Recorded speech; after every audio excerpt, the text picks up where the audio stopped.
Hi everyone, this is our channel, Meet the Real Story. Please like, share and subscribe. Scientists once documented a case where a person slept for 32 hours straight. Quite a record. When he woke up from his deep sleep, he suffered from a temporary balance problem. Imagine what it would be like to awake after sleeping for 10 years straight. My name is Frederick. My wife Alexandria and I have two kids, Tom and Cheryl. I met Alexandria during college, and we fell in love with each other. We graduated from college and I began building my career from scratch, with Alexandria helping and supporting me the whole way. In the beginning, we were a poor family. After we got married, we had our two kids. We lived in a small apartment, but later moved into a bigger one as I worked on achieving my dreams with Alexandria at my side. We endured numerous successes and failures, but she never gave up on me or lost faith in me. I am now the owner of a large contracting company. I was lucky to achieve my dream, but life sure didn't help me much. My life suffered an upset one day when I traveled to another city to do some business. The business concluded satisfactorily, and I began the long drive home. During the return trip, one of my rear tires blew out, causing me to lose control of the car. As the car was rolling over and over, my life flashed through my mind. I thought of my family and quickly prayed that I would see them again. I got banged up pretty badly and lost consciousness. I had interminable slow-motion dreams about my life, including reliving the scene when Alexandria and I first met. I felt as if I were slowly sinking deeper and deeper into the bottomless, darkening ocean depths. It felt as if someone was tugging at me and trying to pull me upwards towards the surface. I could hear voices, but couldn't tell where they were coming from. Suddenly, I opened my eyes and heard a repetitive beeping noise. It was coming from the oscilloscope next to my bed. It was my heartbeat, apparently. I found it rather annoying.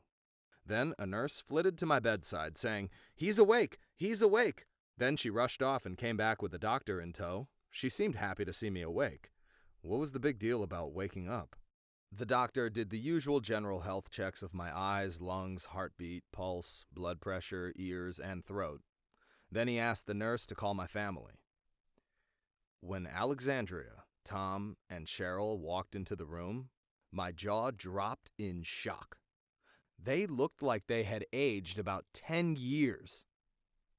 In response to my query about what the heck was going on, the doctor proceeded to tell me that I had been in a coma for 10 years. That the hospital wanted to take me off life support and let me pass on, and that Alexandria had staunchly refused to give up hope for my eventual recovery.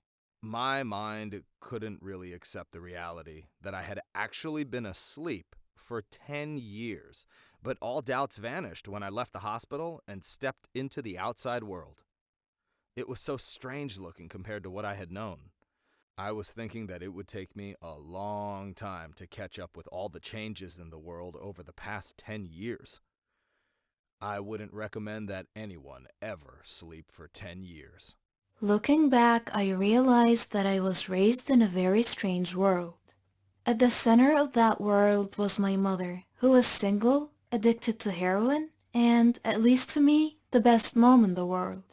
Every day there would be a moment where she would tell me, "I'll be there in a second," before disappearing into her bedroom with a few of her friends and locking the door.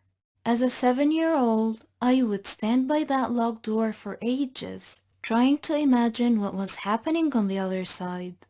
It took me years to finally figure out what they were doing in there. For a long time, I assumed that adults were having some sort of a power nap. They emerged from that room so quiet, so relaxed, and so cheerful. I felt like I was missing out because even after nights that I had had a full night's sleep, I was still tired. I wanted to be an explorer when I grew up, which I knew would require lots of energy. My mother had an enormous amount of love to give, and most of it went to me. We would play together every day, for hours. We would dream up adventures together. I was Link, she was Zelda, and our mission was to defeat the evil demon that lived around the corner from our home in Western Austria. First, we had to secure a map so we could locate the demon and destroy him. If my mother became too tired for our mission, she had to drink a potion made from poppy pods to regain her strength. My mom usually had a bunch of her friends over at her place, like Werner, who told me that he drew his energy from nature and trees. Werner always told me about the glory days of the Austria Football Club, while my mother's boyfriend, Adam, taught me to play chess when I was 6 years old. He'd learned to play during a stint in prison. Probably the only straight-faced lie my mother ever told me was that my dad had died in a car accident before I was born. Only years later, when she and Adam were clean, did they explain that my biological father had died of a heroin overdose. After a few months in prison for possession, he had taken his usual dose, but his tolerance had fallen while he was inside, and it proved to be too much. In her grief, my pregnant mother considered suicide, but a book she read convinced her that she would be reincarnated as the lowest form of life if she did so. At school, I was a bit of a problem child, rude and badly behaved.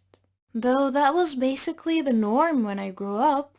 We lived in a big green ground floor apartment in an apartment block. We didn't trust anyone who bothered knocking on the main door since only the police or the postman did so. For me, they were the same thing. Everyone just clambered over the balcony and walked directly into our living room. A frequent visitor was my mother's dealer, who was called the Greek. Once, while my mom was in her bedroom, the Greek forced me to drink a shot with him. I was only 7 at the time. When my mother found out, she kicked him out of the house. But as she would later explain to me, everyone deserves a second chance. So she eventually let him come back. In the summer of 1999, when I was 8, my mother was really struggling with her drug use. Adam seemed near death after 23 years of addiction, and I was slowly beginning to understand what was going on around me. My mother had convinced herself that it was fine to take drugs until I was old enough to figure out what she was doing. But obviously, the truth was, she just couldn't stop. One day that same year, her old friend Mike came to visit. He had been in prison with Adam for smuggling. It was like he was a completely different person. He wasn't tired, dizzy, or nervous. He radiated a joy and peace that immediately made my mother cry. Mike comforted her and spoke about how he had healed and was set free. His presence alone lit up our dark apartment. It was like someone was shining a torch in a pitch-black cave. Adam kicked him out of the apartment before smashing up some furniture and screaming that he didn't want anything to do with Mike. But Mike came back to explain again how he had freed himself from addiction. Sometime after that, my mom and Adam came to see Mike's new life as a good thing. And the realization helped them both. Dozens of attempts to get clean had previously failed. After doctors, psychologists, and social workers had insisted that the strength to get off drugs had to come from within.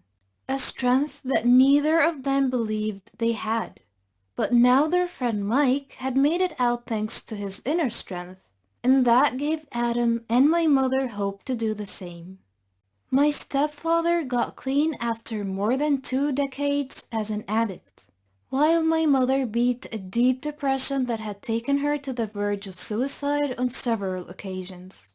They had felt emptiness, sadness, and despair, but now they were filled with love and security. Unfortunately, not everyone around them was as lucky. Many of their friends died as a result of their addiction. At just 39 years old, my mother died of cancer. Throughout her life, she defeated monsters and demons, all the while showing the people close to her an unbelievable amount of love. In the middle of the drug swamp I grew up in, I had a beautiful childhood, and for that, I have her alone to thank. We all wish to live a fairy tale, something right out of our dreams. Unfortunately, That is not always the case. Some stories are better left in the dark where they belong, never to be trampled upon, never to be heard. Mine was such a story. My name is Amanda. I'm 19. I live with my father and 3 sisters in the basement. Yes, you heard me. The basement. To protect ourselves from the alien invaders. I'm not crazy. It's true. And the weirdest part is yet to come. My dad used to work at a science research center, and for some unknown reason they kicked him out. Now he runs a small library. Well, he did. The pay wasn't much, but it was more than enough. As for my mom, she died a mysterious death. She was late coming home from work one day, and when Dad got home, we told him that she hadn't arrived. He called the police. They searched everywhere for her. Then they finally found her body in the river. It was too late by then. The culprit was unknown. There were no clues, no traces of anything. That day, Dad gathered us round to tell us a secret. He told us that the aliens had killed our mother. We were young then. We didn't quite get what he was saying. But we knew that Dad wouldn't tell a lie. He also showed us a paper with strange writing. Nothing like anything we've ever seen before. He told us that the paper said that the aliens would invade the Earth within days. We were shocked, not knowing what we were supposed to do. We started crying. So Dad decided that we were to live in the basement of the house until the invasion is over. The next day he went out, and when he came back, he had all sorts of food and drink. He locked all the doors and windows. He moved all the electric appliances to the basement. We weren't even allowed to watch TV or any contact with the outside world. And we started living in the basement. One of my sisters was sick, but because we weren't allowed to deal with the outside world, she died. The days passed, one after another. We were completely isolated. Whenever we ran out of food, Dad would leave to get us more, at the risk of his own life, of course. He would always lock us in the basement while he was gone. One of those days, Dad had gone to get us food, but when he got back, he was crying. He said that the aliens invaded the Earth, that the human race was going extinct, that we were among the very few that still remained on the planet. After that, Dad's behavior got weirder.